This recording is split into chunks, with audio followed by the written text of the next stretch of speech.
Okay, so you know how we keep an eye on the big shifts in global politics?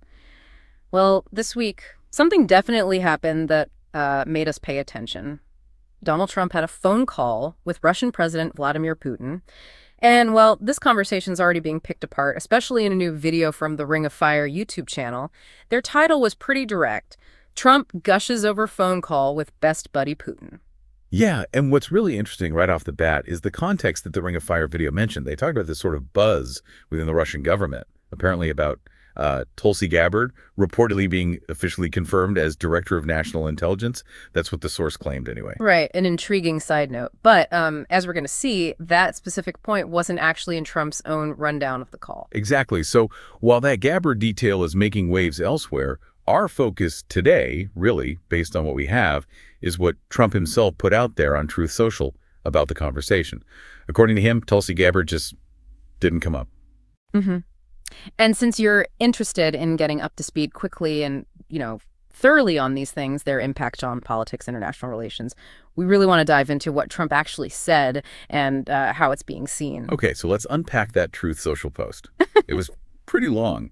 And the host over at the Ring of Fire, well, they didn't really mince words about Trump's tone, did they? No, not at all. Calling it like a giddy school child or someone with a crush, I mean, that gives you a real sense of the enthusiasm they picked up on. It kind of paints this picture, doesn't it? Like a personal feeling maybe influencing the diplomacy. It really does. And if you look at the topics Trump says they discussed, it's quite a list. He specifically named Ukraine, the Middle East, energy, artificial intelligence, the power of the dollar, Yeah. and then this kind of vague various other subjects. Yeah, that various other subjects, Yeah. but it makes you wonder, right? What else could have been talked about? What didn't he spell out that might actually be important? It definitely leaves room for speculation. But, even just the topics he did list touch on some absolutely critical global issues right now.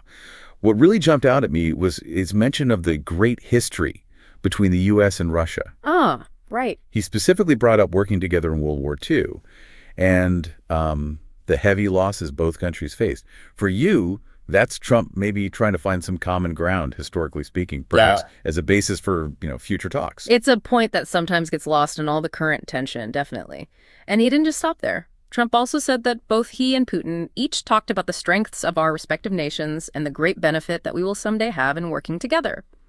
That framing great benefit in the future, that's a key thing to notice, isn't it? Especially given, everything going on right now. Absolutely. The whole idea of a future great benefit from U.S.-Russia cooperation, it feels like a really stark contrast to the current diplomatic chill. I mean, with all the sanctions and strained relations, you got to ask, is this a realistic vision? Or is it more just Trump's personal take on Russia and Putin? And then he pivots to Ukraine. He says both he and Putin agreed they want to stop the millions of deaths taking place in the war with Russia, Ukraine, which, on the surface, stopping the deaths. Yeah. Who wouldn't want that? Of course. But here's where it gets really interesting, especially when you layer in that Ring of Fire commentary. Trump actually says Putin used his very strong campaign motto of common sense and that they both believe very strongly in it.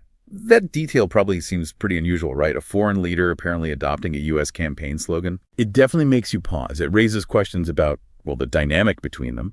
And Trump keeps emphasizing this closeness, saying they have agreed to work together very closely, including visiting each other's nations. Okay. The Ring of Fire host really jumped on that part, pointing out what they saw as like an eagerness in Trump's post. Oh, they did. The way they described it was pretty vivid, whether you buy their interpretation or not.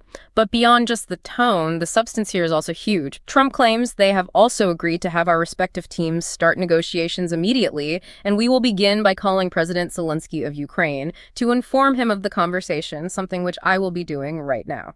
Wow.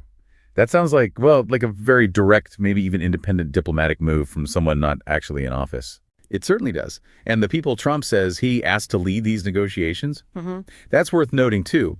He lists Marco Rubio as Secretary of State, John Ratcliffe as CIA Director, Michael Waltz as National Security Advisor, and Steve Witkoff as Ambassador and Special Envoy. That's a team with real foreign policy chops, which kind of adds a layer of seriousness to this whole proposal. Right. Then he brings up a point we've heard before, saying the war in Ukraine would not have happened if I were president, but it did happen, so it must end. No more lives should be lost.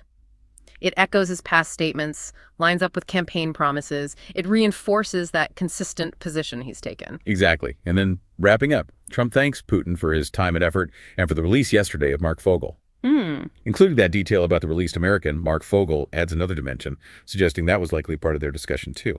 Okay. And finally, Trump ends saying, I believe this effort will lead to a successful conclusion, hopefully soon.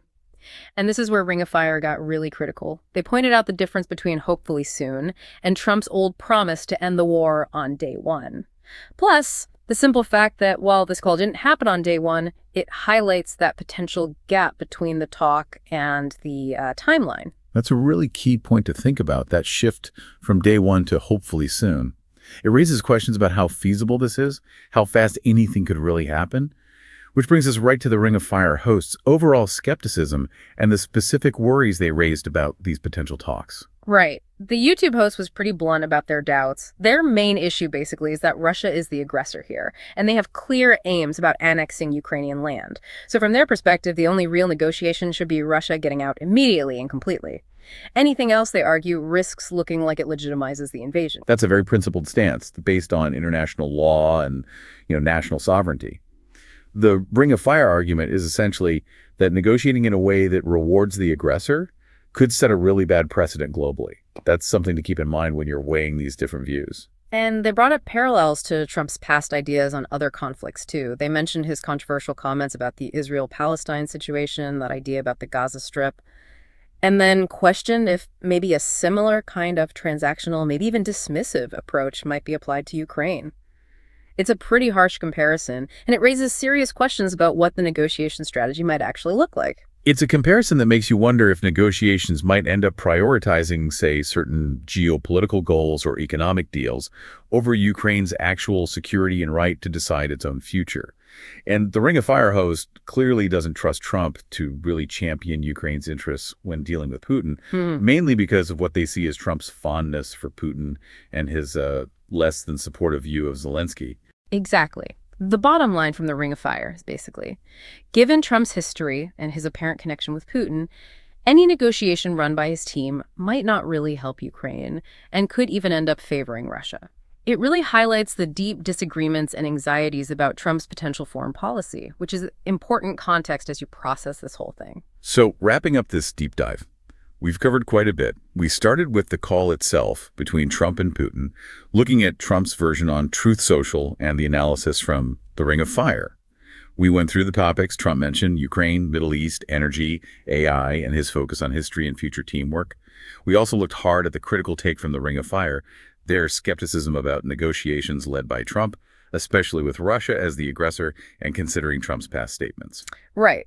So now, for you listening, the real task is to think about these different stories. How do you read Trump's account of the call? How does it stack up against the Ring of Fire interpretation? And what do you think the potential fallout could be? Not just for Ukraine, but for, the whole international stage. Which leads us to a final thought, maybe something a bit provocative for you to chew on. Thinking about everything we've discussed, what specific questions are still rattling around in your head about these proposed negotiations? What might be the real motivations, the long-term goals for everyone involved? And ultimately, what is this whole episode, the call, the different ways it's being spun, tell us about where international diplomacy might be headed in the next few years? It's definitely complicated, and hopefully this dive gave you some good context and things to think about.